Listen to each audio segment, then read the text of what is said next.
What was your favorite birthday? Not year, but an event on your birthday. What was My 40th birthday, 2 years ago.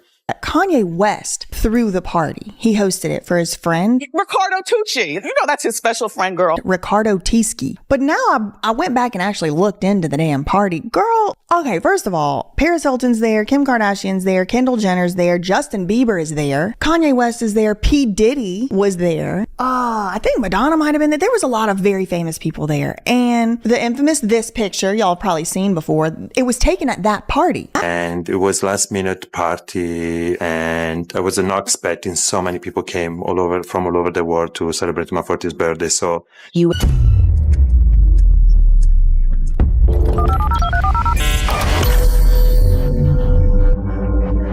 Please do not send any hate or honestly comments of any kind to anyone mentioned in this video on behalf of me or yourself. The purpose of this video is to give my commentary and opinion on matters of public concern. Thank you. I'm at a party I don't want to be at. I think Justin Bieber might have wrote that song at this Ricardo Tusci party, but we'll get to that.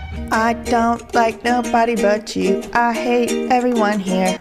20 years old. So all this is kind of leading up into the main crescendo, in my opinion, which is the Ricardo Tusci birthday party. What was your favorite birthday? Not year, but an event on your birthday. What was my your 40th birthday, 2 years ago. From Givenchy. Ricardo Tusci. You know that's his special friend, girl. I mean, by the way, if you like her sneakers, they're Nikes, but they're a special edition Ricardo Tusci. You know, Kanye's special friend. Yeah, for Givenchy. Yeah, that's him. She's very important in my job. And Marina, she's very beautiful. I mean, for 17 years old, she's one of the most amazing women I met. 69 and a half. Put that back. Why is Kanye looking at him like that? Y'all know who Ricardo Tusci is? Because he's been flying safely way under my radar for far too long. I mean, the man didn't even blip on the screen. I've talked about this before in other videos, but Corey Handler Gamble, who used to be Kanye West's manager, also used to be, or perhaps still is, Justin Bieber's manager. Corey Handler Gamble, you probably know from being Kris Jenner's purse holder and sugar baby / boyfriend who she will never marry. And I have talked about him and them on this channel as one of some of my first videos ever. But Corey Handler Gamble and Kris Jenner allegedly, apparently, met at this party in Ibiza, Spain back in 2014. So 10 years ago they met at this party. The lore is that what I'd come across said that Kanye West threw the party. He hosted it for his friend Ricardo Tusci. You know that's his special friend, girl. Ricardo Tusci. But now I went back and actually looked into the damn party. Girl, okay, first of all, Paris Hilton's there, Kim Kardashian's there, Kendall Jenner's there, Justin Bieber is there, Kanye West is there, P. Diddy was there. I think Madonna might have been there. There was a lot of very famous people there. And the infamous this picture, y'all have probably seen before, it was taken at that party. That very same party was held on the same day and time as this, like, I don't know, some type of pagan festival, what these people are doing. And it's like a ritual to do in horse racing and matchmaking and revelry and things. And so they're all gearing up for this party in August or July. They have a hashtag for the party, Ibiza74, in honor of Year the Man was born or something. It's supposed to be Studio 54 inspired, and that was like where they were doing all kinds of debauchery in the 60s and 70s in LA or whatever. Studio 54 is like they were doing debauchery. And so this party in 2014 where Kris Jenner met her sugar baby and purse holder Corey Handler Gamble, who's co-managers of Justin Bieber and Kanye West at the time. He's co-managing with Scooter Braun at Scooter Braun's company. And that's Taylor Swift's manager. So now I'm curious about the whole Taylor Swift sideline. But so today I got to looking into this party. Now, in my Selena Gomez video research, I saw Selena Gomez was in none other than Brentwood, Tennessee, Lou Taylor's favorite stomping grounds. You know, 215 Ward Circle, Brentwood. Selena Gomez was in Brentwood, Tennessee, with some type of handler following her around at a market. Look, I'll put it right here. In August 2014. But her and Justin were supposedly, reportedly, allegedly together at that time. Well, here's pictures of Justin in Ibiza in August 2014. And here he is with all these people and he's doing all this stuff. Kim Kardashian's there at the matchmaking party. And that's where Kris Jenner meets Justin Bieber's manager, Corey Gamble. All the while she wants her daughters to date him to help their modeling careers. And Selena Gomez is trapped. Allegedly. Maybe she voluntarily checked herself in at wherever she was in Brentwood or Nashville. But like Selena Gomez was in a rehab and they had Justin Bieber, looks like a freak off. You know who else is there?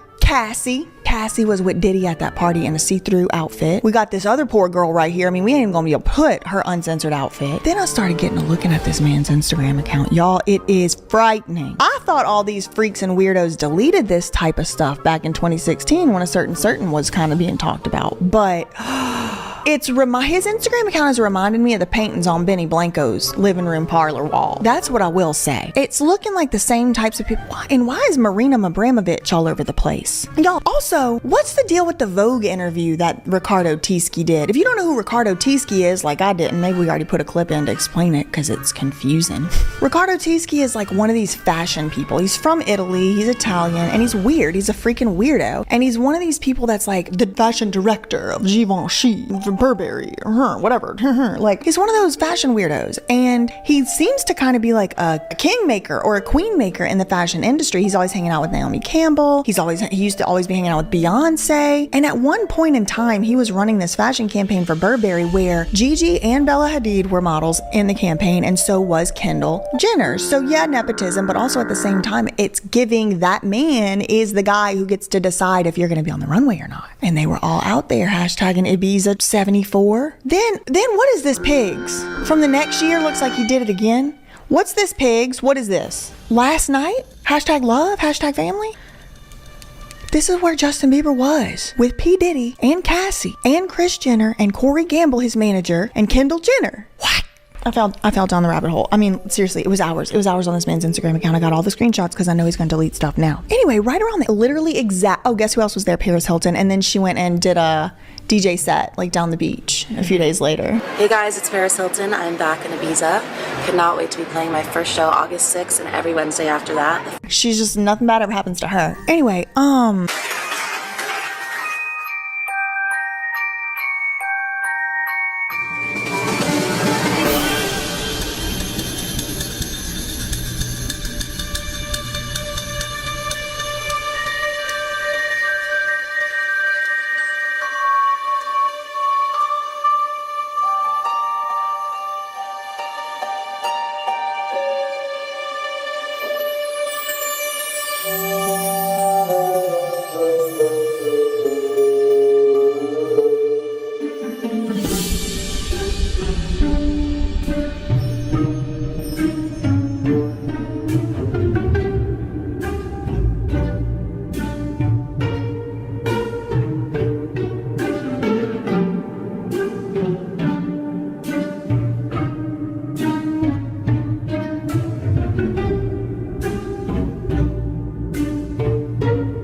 Hello, everybody. Thank you for checking out the channel. What you just saw was actually a clip from a larger video that I just did, or maybe I did it a while back. Depends on when you see the clip.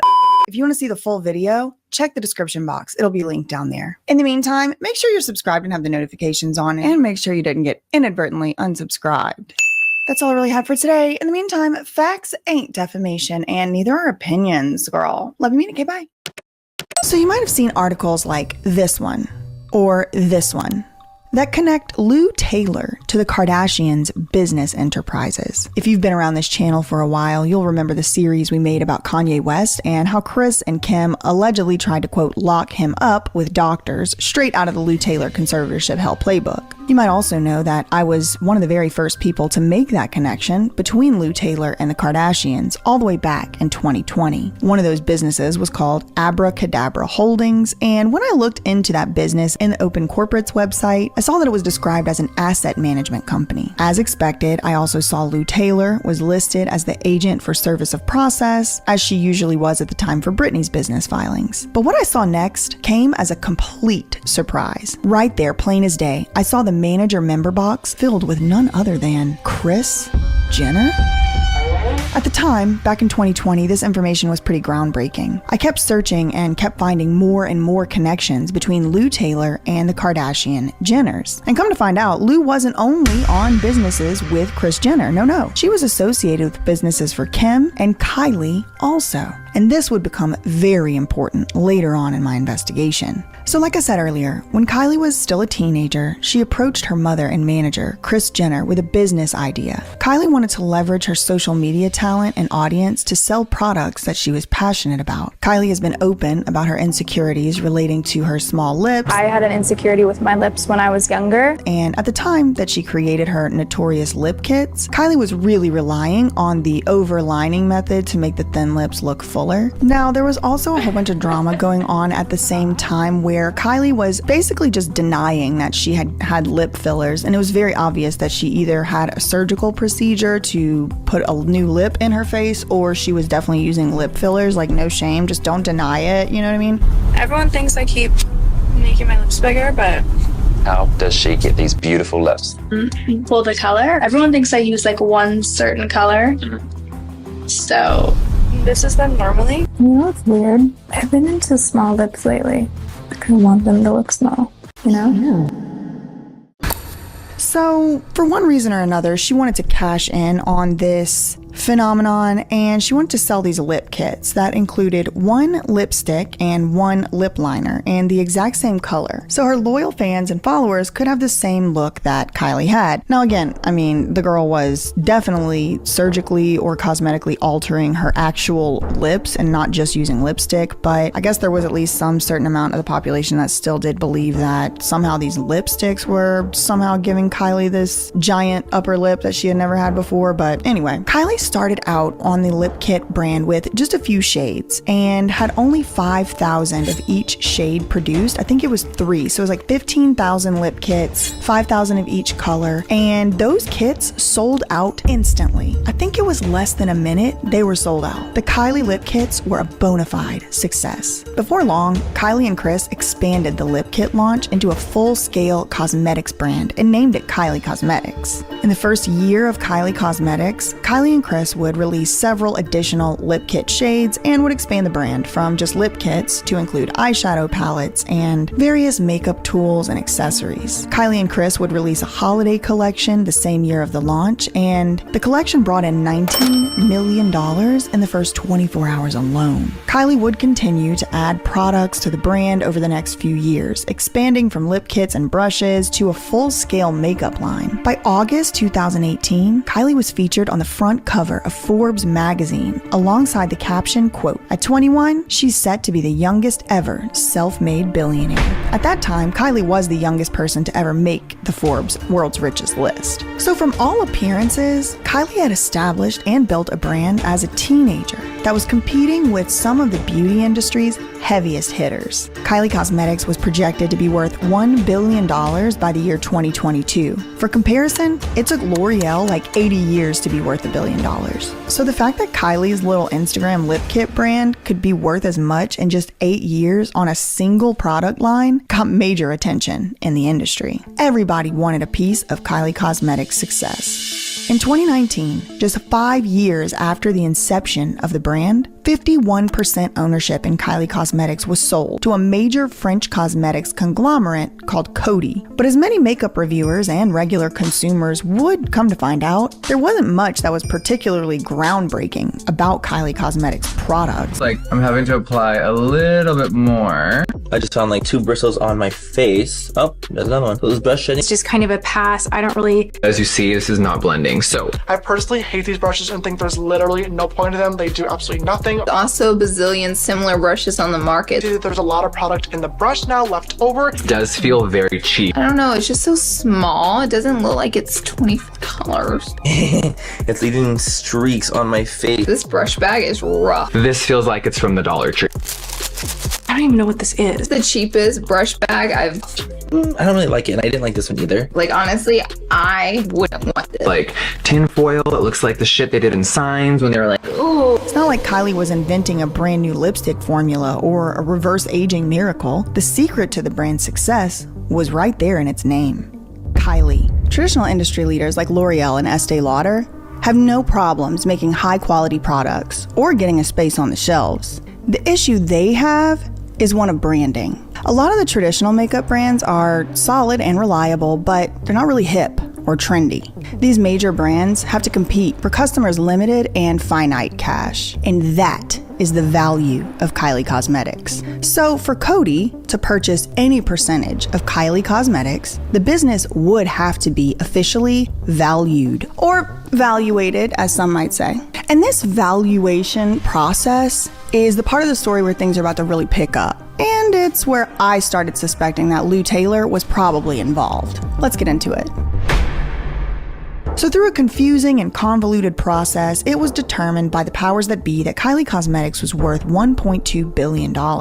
Now, if you're keeping track of the timeline, Kylie Cosmetics wasn't supposed to reach the $1 billion valuation till 2022. So if it was worth $1 billion in 2019, it had happened 3 full years earlier than previously predicted. And it would have done so in 75 fewer years than L'Oreal. In any event, Kylie Cosmetics was valued at $1.2 billion for the purposes of the sale to Coty. And remember, Coty wanted to buy 51% of the company. So that means Coty would need to pay Kylie and Chris exactly $600 million.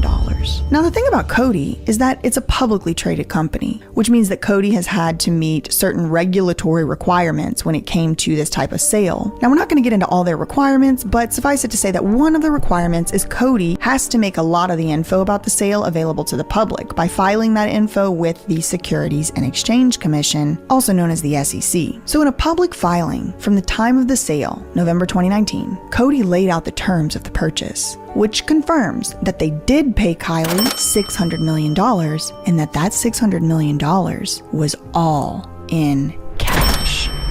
And in this public filing, we get a lot of valuable information. Most of it we don't really have time to even really get into today, but one of the first things that you learn when you read the document are the actual businesses and parties involved in the transaction. The purchase agreement was between Coty Inc., a Delaware corporation, and King Kylie LLC, a Delaware limited liability company. Now, I want to note that there is mention of, quote, other parties listed as signatories at the top of this filing, and we can get into that eventually, but for the purposes of right now, just remember Coty and King Kylie LLC are the ones entering into this $600 million cash agreement. The asset to be purchased was 51% of the equity interests in King Kylie. And just for your information and for example, for context or whatever, Kylie Skin is a wholly owned subsidiary of King Kylie. So I can imagine that there are other brands, maybe Kylie Baby, that are all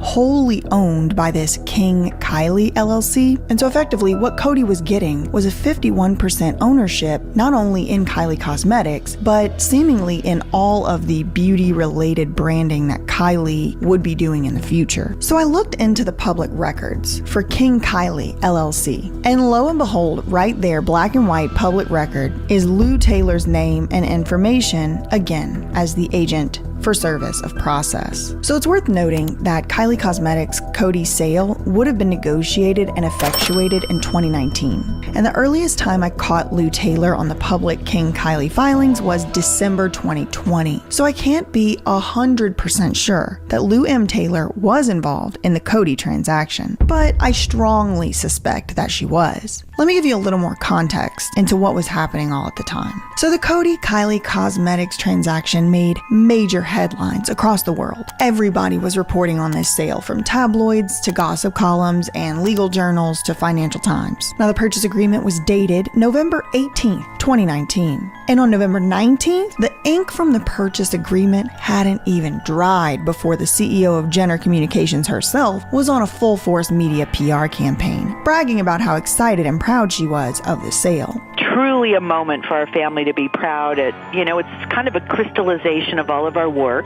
Want to know who moved even faster than Kris Jenner to get on the PR push to praise and celebrate this monumental cash deal? Our favorite bought and paid for TV actor playing a journalist, Chloe Mayloss. Hey guys, it's Chloe, and this is not your normal Holly Buzz. This is actually my last day. I know, very sad. I've been here for almost 7 years, and I have done so many amazing videos. I promised I wasn't gonna cry. I love each and every one of you so much.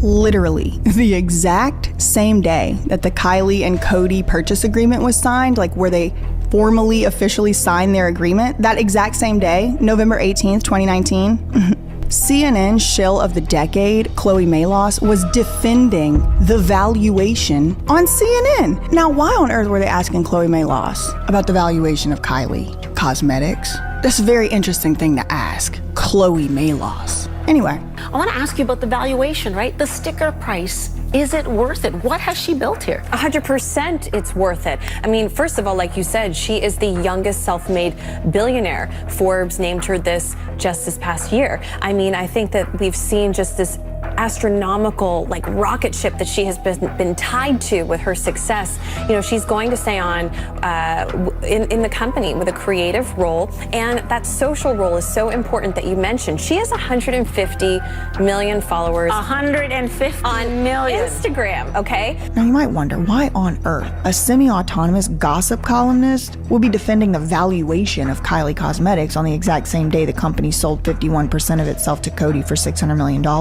And the first part of getting into that, we got to address the Forbes drama. Maybe we could just switch out the cover.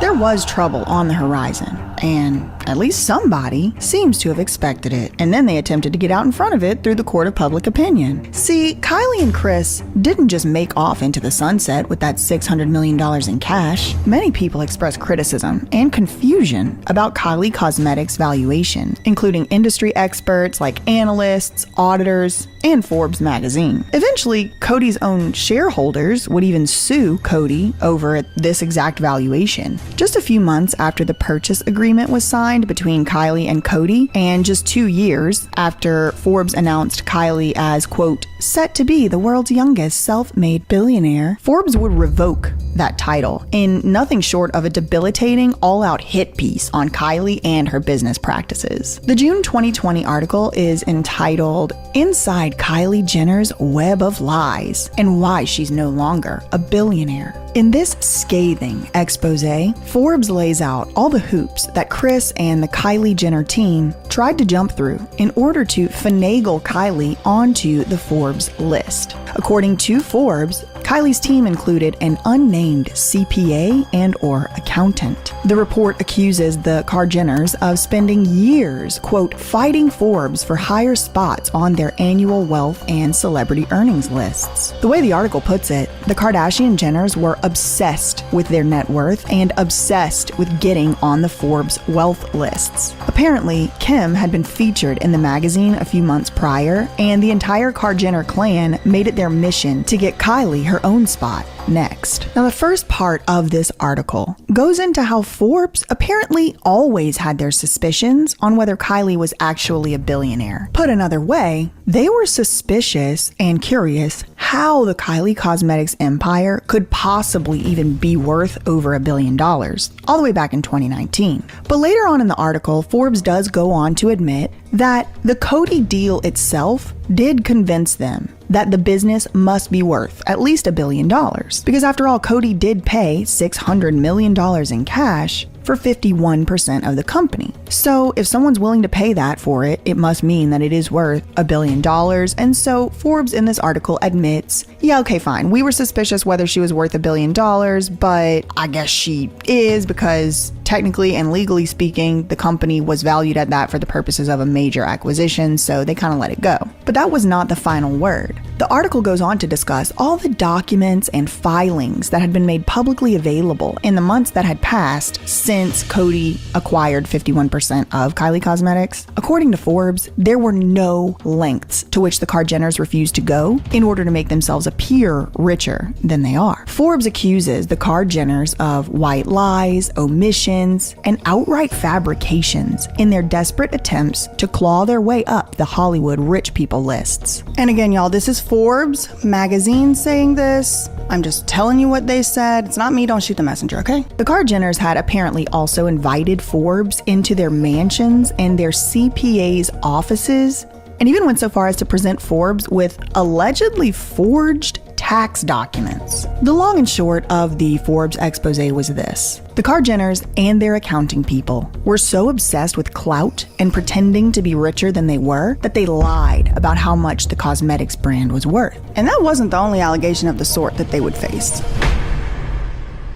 Just 3 months after Forbes' expose, in September 2020, not even a full year after Kylie and Coty entered into the purchase agreement for Kylie Cosmetics, Coty's shareholders sued Coty for the exact same activities that Forbes was accusing Kylie of, inflating the value of the company. The valuation, right? The sticker price. Is it worth it? What has she built here? 100% it's worth it. I mean, according to the lawsuit, after Forbes published their article, Coty's stock price fell more than 13%. The shareholders claim that Coty should have done a more thorough job of investigating the valuation of the company before giving Kylie $600 million of their hard-earned money. Now, there's a whole side story going on at this very same time we don't really have time to get into today, but has to do with exactly the same type of allegations, the exact same parties, and the exact same time frame, just with a different Kardashian sister. In case you didn't know, Kylie is not the only Kardashian sister with a massively successful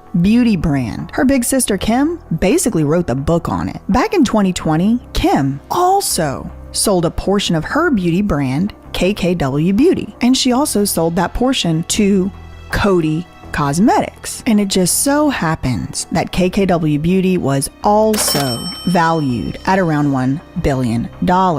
The main difference between these sales that I can tell is that instead of acquiring a 51% share of Kim's company like they did with Kylie's company, Coty only purchased a 20% share of KKW Beauty, which led Coty to pay Kim $200 million for a 20% stake in her business. And there's all kind of lawsuits with this deal too, including one from Seed Beauty, alleging that Kylie and Kim both stole their trade secrets. But we really don't have time to talk about all these extra lawsuits in this video. But just to bring this whole thing full circle here. So we initially started on this journey 3 whole videos ago, 2, 3, asking one question: how much is Britney Spears worth? Which you really can't answer without first or in some part answering the question, where is Britney's money? Can't count something if you don't know where it is, you know what I mean? I guess you could, but you know what I mean. And in the search for Britney's money, I found her business manager and a parent investment advisor, an accountant by the name of Lou Taylor. Now, Lou founded an investment firm called Stonebridge, and during Britney's conservatorship, she put some of Britney's money or directed it to be put into Stonebridge, and we have records showing that. I also found that in 2019 or 2020, Lou's firm Stonebridge received an absolute windfall. Overnight, seemingly, $600 million in cash appeared in Stonebridge's coffers. And by 2021, it was gone. And the same year that it was gone, Lou Taylor hired my law firm that I was working at and began to apply a lot of pressure on me to stop reporting on her, and in particular, to stop reporting on Stonebridge. And I just kept asking myself, why, out of all of the stuff, everything that I'm reporting on, I was reporting on all kinds of anything I could find. Of everything I'm reporting on, why is this Stonebridge and $600 million issue the hill that Lou Taylor seemed to be metaphorically willing to die on? So to kind of sum this part of the case up, very, very few people on planet Earth, relatively speaking, ever have $600 million in cash at one point in time. And even fewer people would have had it exactly in the 2019-2020 timeframe. Here are some things I know for sure. 1. Stonebridge had $600 million come and go in that time frame. 2. Kylie and Kris Jenner closed a $600 million cash deal during the same time frame. 3. Lou Taylor had her very own name on both Kylie and Kris Jenner's businesses during that time frame, including the business that was actually transacted on, King Kylie LLC. And in this case, just like with Britney's, I cannot possibly know with 100% certainty that the $600 million is money from the Kylie Cosmetics sale. But given the circumstantial evidence in the public record, I'm more inclined to believe that it is. And in case you were wondering, I'm not going to stop looking into this case, and there's a lot of information that I just didn't have time to cover here. Hello everybody, thank you for checking out the channel. What you just saw was actually a clip from a larger video. If you want to see the full video, check the description box. It'll be linked down there. In the meantime, make sure you're subscribed and have the notifications on, and make sure you didn't get inadvertently unsubscribed. That's all I really have for today. In the meantime, facts ain't defamation, and neither are opinions, girl. Love you, mean it. Okay, bye. I mean, she has had more financial success in terms of business than all of her sisters. Hi guys, it's Kylie. Kylie Jenner lip kit. And she was so smart to create this line of makeup. Oh my gosh, it smells so good. You guys know I'm all about fragrance, and whoa, wait a minute. There's literally like no fragrance. I'm like getting goosebumps right now. I'm so excited. Like, you can be like the Kardashians and for just maybe $29 buy one of these lip kits, and that's why they're selling like hotcakes. They get sold out in minutes. I've been waiting for these because every time I go online, they're totally sold out. Like, I don't know how anybody gets a lip kit, but finally I have not one, but two. And it's incredible, the branding power and obviously the investment power, the vehicle that CoverGirl will have here, Cody, in investing these billions. Look at the detail on the box. There's like dripping lip gloss. I have my beloved mother here. Wow. She is such a media mogul, and she's so smart when it comes to business and has helped broker these deals. I just love it. This is so Kylie, and it's from Kylie Cosmetics. Ooh, so fancy. She has her own office at the Kylie Cosmetics like plant that they have in Los Angeles. And the moral of this story, always listen to mom, right? I think that's what it is. Chloe's in with me on that. But for years, she has lied and exaggerated just how successful she really is. Natural, quote unquote.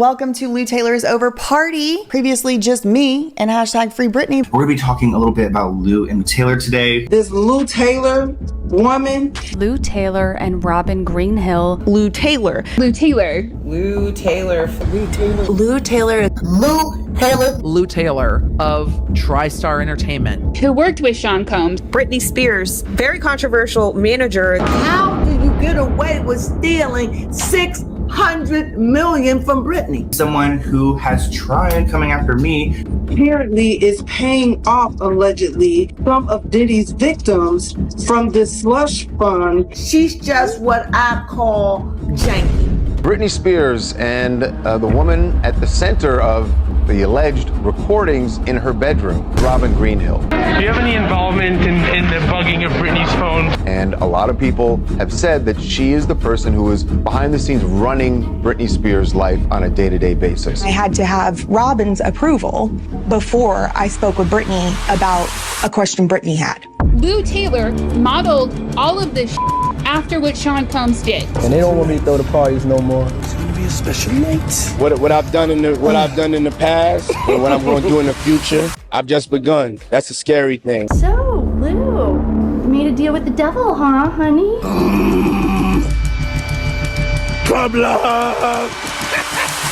My personal hashtag moment this year is hashtag say no.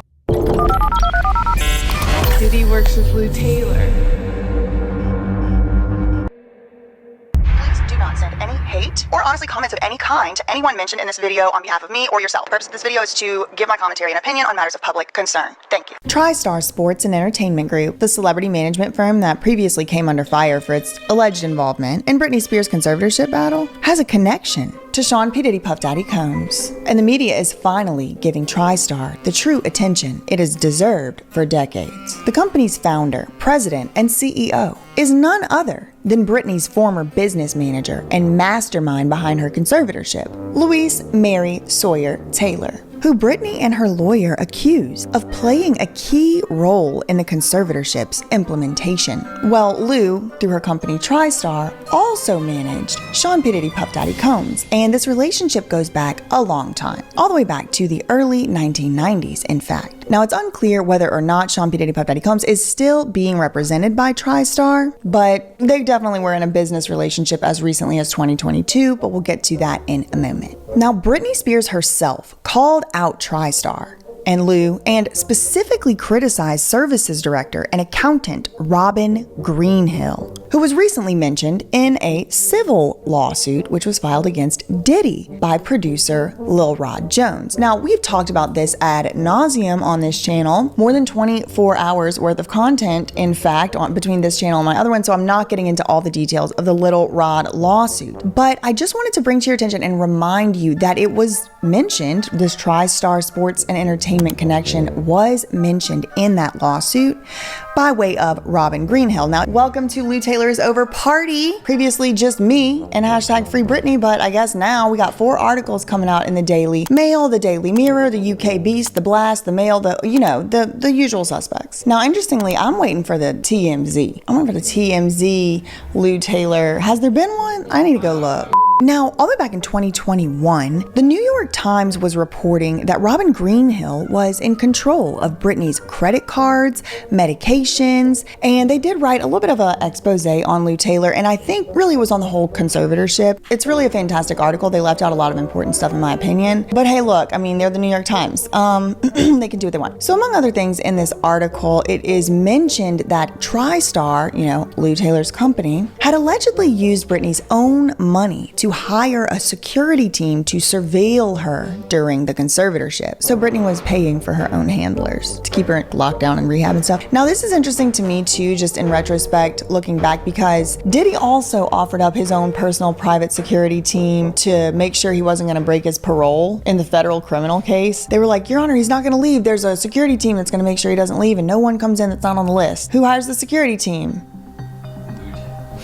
I have no insider information, but there was some other stuff that was alleged in this New York Times article from 2021. This is where the New York Times alleged and showed evidence from whistleblowers and different tapes that they had access to. TriStar under Lou Taylor was accused of exerting control over Britney's finances without her consent, and she also generated millions in fees. There was invasive surveillance and monitoring, which also was allegedly orchestrated by Lou Taylor, and Robin Greenhill was alleged to have actually worked one-on-one, hand-in-hand with Jamie Spears to set up this iCloud mirroring app on Britney's phone. So every message that went in came out, every picture, the whole entire iCloud, you would have access to it just by virtue of this app they installed. And it was alleged that Robin Greenhill, who's Diddy's accountant, had facilitated that specifically, worked one-on-one, hand-in-hand with Jamie to do that. Again, I don't know if that happened or not. I wasn't there, but I'm just telling y'all what has been alleged in these articles. Also, there was allegations in the articles that Lou paid herself in commissions and fees that were not approved by anyone, and that was due to, like I had reported a year earlier, the conflicts of interest that she had. Lou was everything, okay, in Britney's conservatorship. She tried to be the conservator, according to court docs. She tried to be the conservator, and then she realized there was too many hats. There still was too many, but she pulled out from that. Then she was the accountant, right? Just like the general keeping track of the books, like every single thing finance. She was receiving any lawsuits that came in. Also, she put some of Britney's money in her own investment firm, over which she owned, founded, and worked at. And this went on for almost, 5-6 years, all of this stuff. And guess who was responsible for reporting it all? We've talked about this ad nauseum, but guess who was responsible for reporting it all to the court to make sure it all was on the up and up as a check and a balance? It was Lou. All of it was Lou. The buck stopped with Lou, and I've been shouting it from the mountaintops since 4 years ago. I'll spare you the story about how Lou hired the law firm I was working at, which resulted in my life changing drastically. A party on the other side of this conservatorship reached out in some sinister ways to try to silence some of my activism. We'll put a little thumbnail here. Anyway, okay, so back to what I was saying.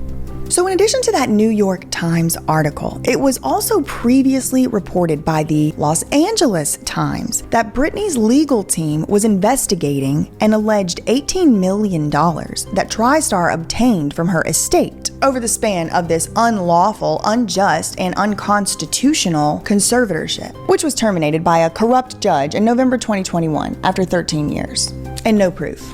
Then, last year, in Britney's 2023 memoir, she herself called out Robin Greenhill again, this time referring to Robin as Lou Taylor's weird-ass lackey, and accused Lou and Robin, along with her own father, Jamie Spears, of bullying her. She would later go on to post on Instagram and then delete it that she believed Lou and Robin were, quote, trying to kill her. TriStar, Lou Taylor, and Robin Greenhill have all denied the allegations and have insisted that Britney's conservatorship was put forth by recommendation of legal counsel and not by TriStar's recommendation. They went on to say that this conservatorship had been approved by the court for more than 12 years, which is why I called it the corrupt judge in the previous little section. Anyway, Robin's name was back in the press yet again this year after Lil Rod Jones filed that $30 million lawsuit against Diddy. In that court filing in the Lil Rod case, Lil Rod claimed that he was ordered to recruit S workers and then have relations with them for Diddy's pleasure. And he has hundreds of hours of video documenting Diddy's serious illegal activity. He then goes on in his lawsuit to accuse Robin Greenhill of being one of several individuals who helped make Diddy's alleged misconduct possible. It basically says Robin Greenhill, the accountant, was the one responsible for ensuring the wiring, the funds transfer, or the cash payments to the S workers on the behalf of Diddy. And this is where Daphne Joy, 50 Cent's child's mother, did get brought into the lawsuit. Allegedly, Robin Greenhill was paying all of them, including her. That's what's alleged. I wasn't there, I don't know. Now, Diddy also has, again, denied all allegations of wrongdoing, and he filed a motion to dismiss Lil Rod's lawsuit a couple months ago in August. Diddy's lawyers called it salacious and an attempt to exploit Diddy for money, and they're going to have to stop saying that, because we all know that the man doesn't have any more money. After all of the other lawsuits and the people in line get their money, there's going to be no more money, okay? Especially once the government gets their paws into this estate on all racketeering and whatever else they got him charged with. No, there's no more money. So they're going to have to start saying something else. Maybe clout chasing, try that next time. Okay, so the Lil Rod lawsuit was filed shortly before Diddy's mansions were raided by federal agents amid that S trafficking probe and mounting sexual assault lawsuits. Eventually, Diddy was arrested on the S trafficking charges, denied bail, and is currently awaiting trial at Brooklyn's Metropolitan Detention Center in New York City.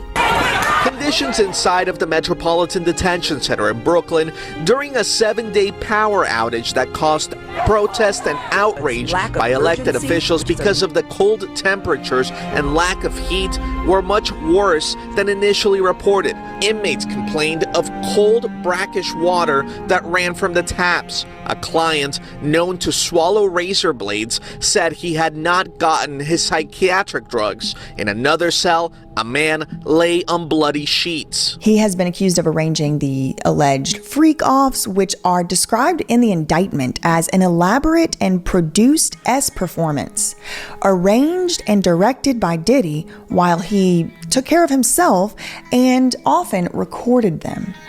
The indictment goes on to state some of these freak-offs would last for days, requiring Sean P. Diddy Puff Daddy Combs and the victims to receive IV fluids to recover from the exertion and the substance use. And interestingly, Diddy's ex, Kim Porter, and the mother of his few of his children, in the hours before her death, she would also receive some at-home IV fluids. Apparently, these IV uses are unrelated. Insert clip of that weirdo doctor 1-800-HOUSE call. I'm Dr. Michael Farzam, CEO and founder of House Call Doctor Los Angeles.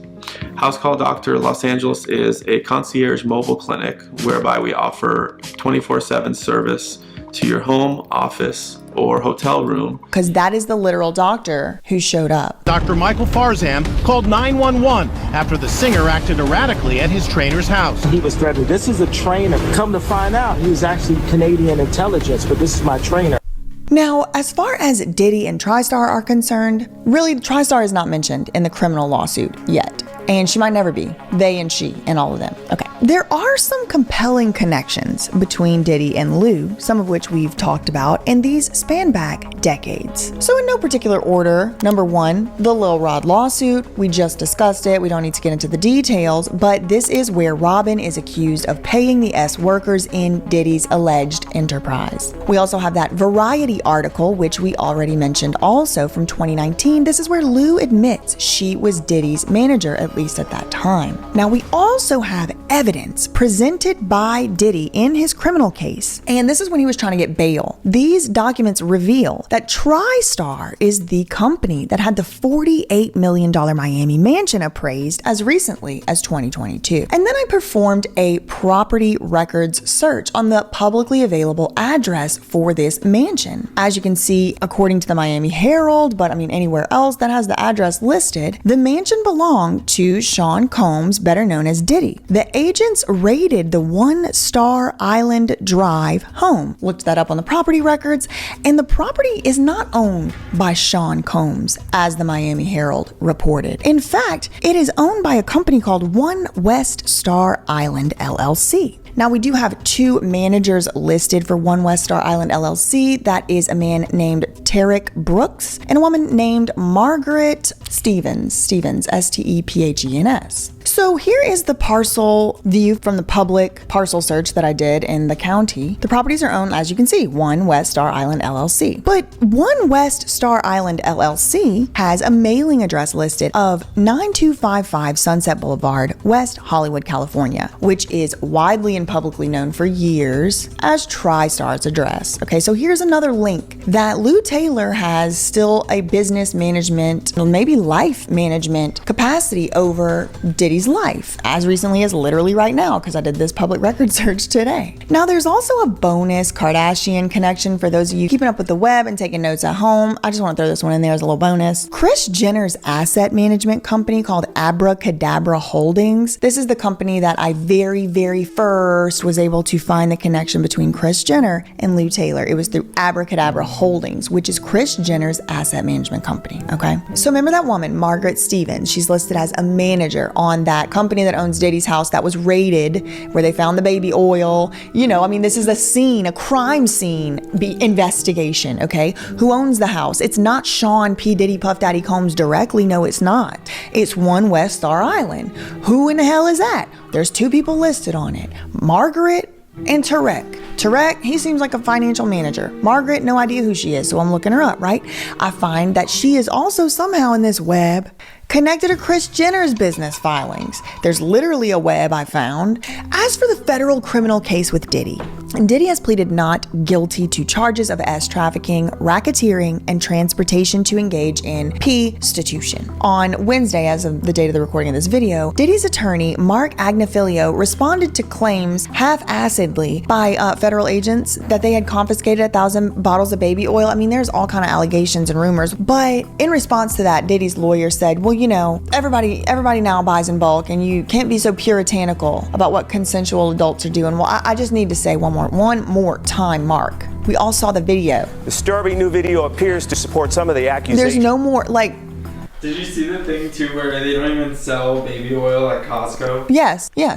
But you also, if y'all go back and watch the tape of Mark, He never actually says those baby oil bottles were purchases from Costco. No, he says Americans nowadays, it's very slippery and it's very tricky. They charge $5,000 an hour for a reason or whatever it is, you know. 1,000 bottles of baby oil. I don't think it was 1,000. I think it was a lot. I mean, there's a Costco right down the street. You know, I think Americans buy in bulk, as we know. Did he say P. Diddy went to the Costco down the street and bought a bulk? No, he didn't. His job as a lawyer is to create a reasonable doubt. So as a jury, if you hear something like that, it creates a doubt, right? Oh, there's a Costco. Okay, so then the next question that needs to be asked by the prosecution is, did Diddy buy the bottles of baby oil from the Costco? Are those actually full of oil at all, baby oil at all? Does Costco sell baby oil? Come to find out, Costco said hell no. Never did we once. Never have I ever put a finger down or whatever. So yeah, no, yeah, and then he goes on again. Look at this quote. Another one that is very slippery. You know, this is consensual adults doing what consensual adults do. You know, we can't get so puritanical in this country to think that somehow sex is a bad thing, because if it was, there'd be no more people. Who are the, hold up, this is why I say who is we? We can't get so puritanical in this country to think that somehow sex is a bad thing. Who said sex was a bad thing, Mark? What I saw was Diddy running down a hall, not even dressed, with a towel like a puma, like a predator, chasing prey. That didn't look consensual to me, and you're gonna need to stop doing this. I already told you that one time, you're gonna lose this case. I need to stop giving you advice because I kind of want you to lose the case. Did he say this was a consensual activity Cassie engaged in? These were consensual adults doing what consensual adults do? No, that's not true. It's just full of just fluffery. He's not saying anything about Diddy and what he did or didn't do. Anyway, at the time that interview had occurred, he was visiting Diddy at Brooklyn's Metropolitan Detention Center, where Diddy is incarcerated pending trial, and that just leads me to believe that he called the news and said, hey, I'm gonna go be sitting with Diddy for a little while, so if you wanna catch me on my way out, we could do an interview. I think that's what happened. I'm glad Lou Taylor is getting one crumb of the attention that she deserves, because she sure did try to ruin my life, and we see how that turned out for her, and we see how it's gonna turn out for the rest of them that ever tried to ruin my life as well. It's one thing to criticize, it's another thing to try and silence somebody at their first lawyer job ever. I bet you regret that today. That's all I really had for today. In the meantime, facts ain't defamation. Love you, Mina K. Bye.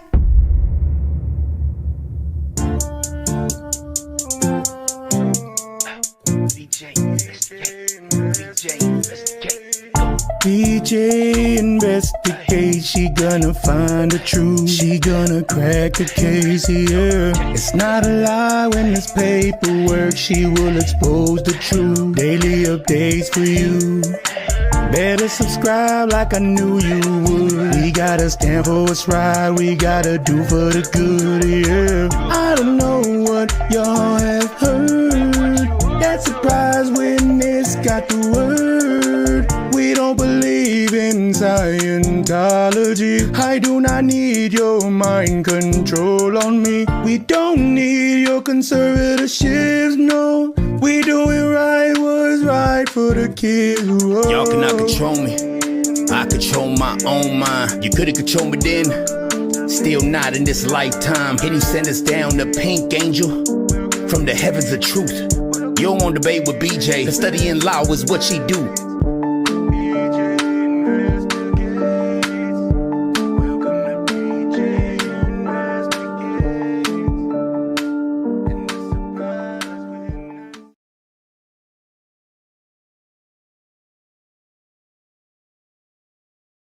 Why don't you like Drake? I don't like anything about Drake.